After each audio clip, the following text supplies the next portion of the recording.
Bonjour. On m'a demandé de présenter ce qu'était l'intégrité sémantique. Alors, on la présente d'abord dans des bases de données avec des clés, des tables, et c'est en général de cette façon-là qu'elle se présente. Mais elle est à l'origine très intuitive. Elle est liée aux entités. Alors, on va prendre un exemple tout bête pour essayer de comprendre le sens et puis comment ça s'applique, comment on l'utilise nous en tant qu'humains et comment les machines le gèrent, la base de données. Alors prenons par exemple une petite fille qu'on va appeler Chanterelle Dupré. Chanterelle a 2 ans, elle est toute petite, elle découvre la notion de ses parents, elle a un frère et une sœur, elle commence à peine à marcher, et elle a créé un tout petit réseau de neurones pour abriter cette structure de famille. Papa, maman, le couple, les frères et sœurs, la maison. Et elle va rajouter comme ça, elle va rencontrer d'autres petites filles, d'autres petits garçons, des animaux zoos, et elle va leur demander « Ah alors, toi, c'est ton papa, c'est ta maman, c'est ta famille, c'est ta maison ». Elle va commencer à emmagasiner tout un tas d'exemples sur son modèle. Son modèle est très simple. C'est un couple, une maison, des enfants. Évidemment, un couple peut avoir plusieurs enfants, mais les enfants sont liés à un seul couple. Dans la base de données, la même chose va se produire. On pourrait créer un modèle de données très simple. 2 entités. L'entité enfant et l'entité famille.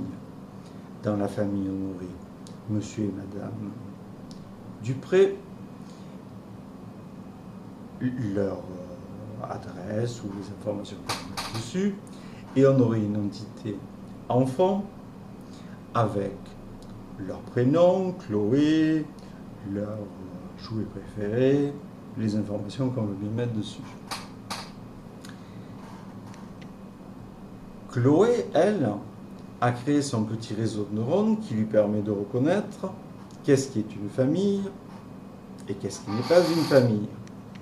Si elle voit un monsieur tout seul dans la rue, il n'a pas de maison, il n'a pas de femme avec lui et il n'a pas d'enfant, c'est pas une famille, c'est un monsieur tout seul. Si elle voit une voisine ou une autre petite fille qui est dans une maison avec un papa et une maman, et pour elle, c'est une famille.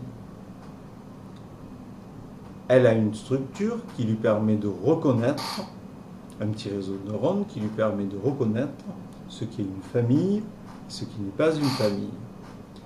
Mais quand elle apprend des exemples, ces exemples ne rentrent pas dans ce petit réseau de neurones-là. Elle va reconnaître ce qu'est une famille, puis elle va la découvrir, la connaître le nom. Et ton frère s'appelle comment, et ta maman s'appelle comment, etc.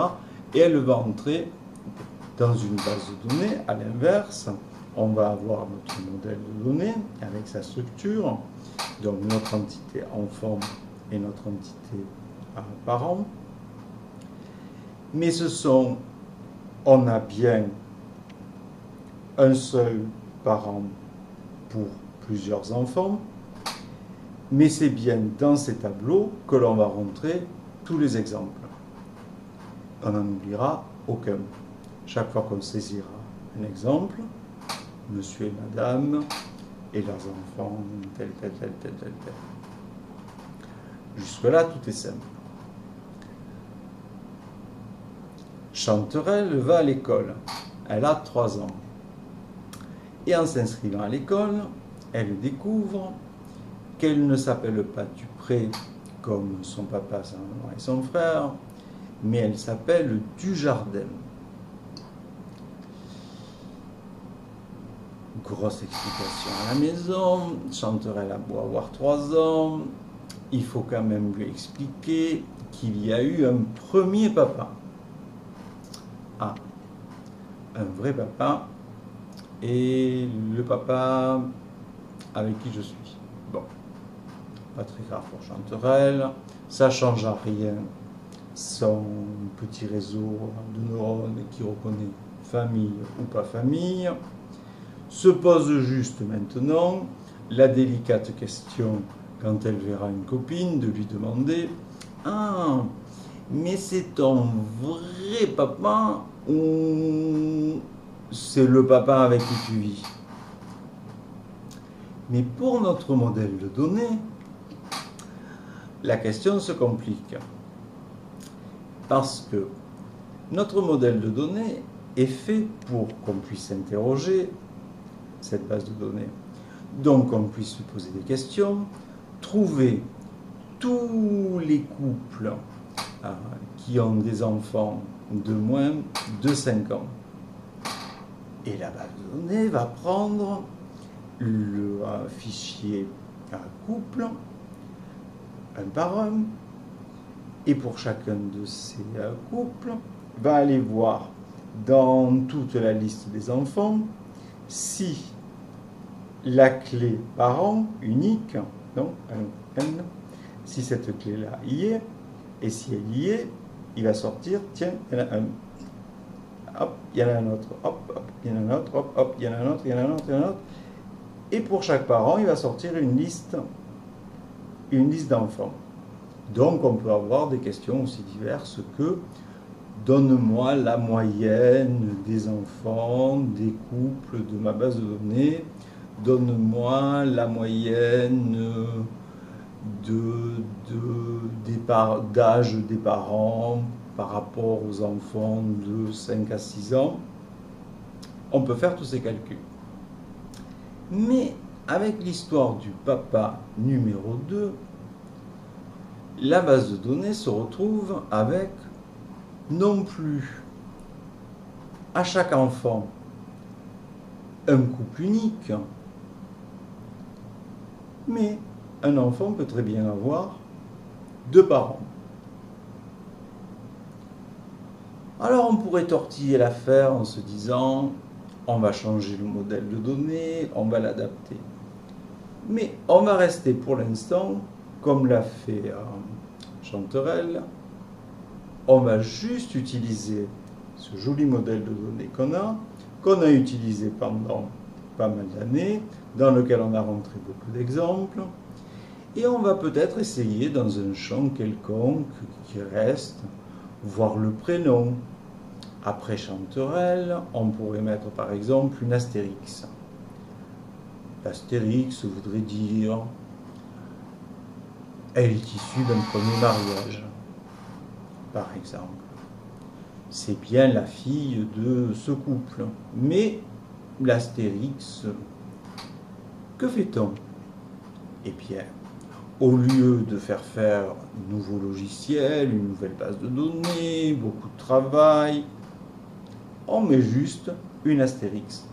On rajoute du sens là où on n'avait pas besoin d'en rajouter. Mais le concepteur de la base de données,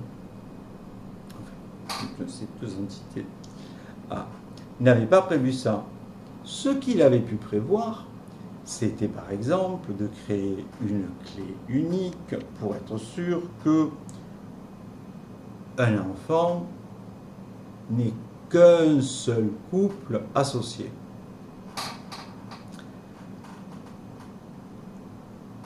Et là, la question peut devenir plus compliquée. On peut très bien imaginer que notre utilisateur qui rentre les informations dans sa base de données, au lieu de vouloir mettre juste une astérix, s'intéresse au nom de la jeune fille. Jusque-là, on avait la famille, monsieur et madame Truxmuche, et leurs enfants, leurs prénoms, leurs jouets préférés, etc. On pourrait imaginer changer la base de données, rajouter nom, prénom, etc.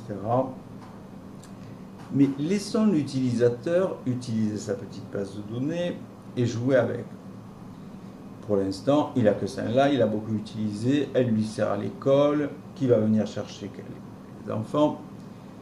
Il veut juste savoir, il veut juste mettre en plus le nom. Donc, à côté de Chanterelle, il va rajouter, entre parenthèses, du pré ou du jardin. Je me perds. C'était du pré ou du jardin? Enfin, ce qu'ils viennent de faire, ils viennent de rompre le sens qui avait été donné par celui qui avait conçu la base de données. Celui qui a conçu la base de données, il avait des noms, des prénoms, un fichier de nom, une relation bien unique d'un côté à un autre, de façon à ce que la base de données puisse faire ses petites boucles. On part sur la clé unique, puis on recherche tous les enfants et on peut faire des tris, des comptes, des moyennes, etc. Et nous voilà donc à présent dans un modèle de données où l'on a le nom d'un père dans le fichier des enfants et des noms de père dans le fichier du père. Bon, le problème qui se pose, c'est, imaginons maintenant que l'on s'amuse à demander à la base de données, trouve-moi tous les parents naturels, les vrais, pas ceux d'enfants qui viennent d'avant, de droite, de gauche, adoptés, les vrais. Trouve-moi tous les parents qui ont des enfants, les leurs, et donne-moi l'âge moyen de ces enfants. Comment utiliser notre base de données? Alors on a bien enlevé, on a bien mis entre parenthèses le nom de l'ancien papa de Chanterelle. On va interroger la première base de données. Select, une requête, on peut lui demander cherche dans la base de données des parents tous les parents qui ont des enfants dont il n'y a pas de parenthèse après le prénom, et fais-moi une moyenne. On s'en sort à peu près. Sauf que la réponse est fausse. Pourquoi?